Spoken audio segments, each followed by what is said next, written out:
د ښاغلي ولسمشر محمد اشرف غني راتګ لا په راوازي په ډېرېدو شوې. د ښاغلي ولسمشر محمد اشرف غني په هکله تازه خبرونه خپاره شول. ډاکټر صاحب ښاغلي غني به د سراج الدین حقاني او د طالبانو دفاع وزیر مولوي محمد یعقوب مجاهد په غوښتنه به ډېر ژر خپل هیواد افغانستان ته راستون شي. ښاغلي غني تر دې مهاله کوم څه نه دي ویلي، خو سراج الدین حقاني او د طالبانو دفاع وزیر مولوي محمد یعقوب مجاهد ویلي چې مونږ ښاغلي ولسمشر محمد اشرف غني په ګډون ټولو سیاستوالو څخه غوښتنه کوو چې راد شي هیواد ته. د خرابات ټي وي چینل درنو لیدونکو سلام، ستړي مشئ، وخت مو بخیر.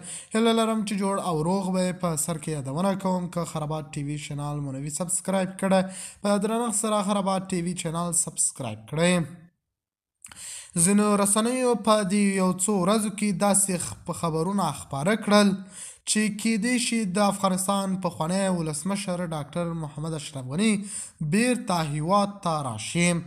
د اشرف غني د بیرته راتګ مسله یو ځل بیا په داسې حال کې مطرح کیږي چې پرون د افغانستان د کورنۍ چارو وزیر سراج الدین حقاني د طالبانو دفاع وزیر مولوي محمد یعقوب مجاهد د خپلو کمانډویانو د یو فراغت په غونډه کې وویل منګه له ښاغلي ولسمشر غني سره مشکل نه لرو او د ښاغلي ولسمشر غني په ګډون ټولو هیوادوالو څخه غوښتنه کوو چې راد شي هیواد ته.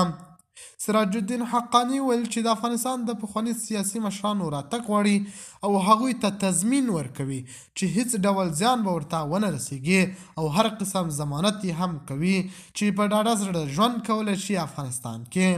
د خرابات ټي وي چینل درنو لیدونکو دا و زموږ ته د مهال چمتو کړی خبر.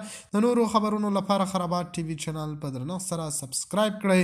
الله په امان، تر بیا ښې چارې.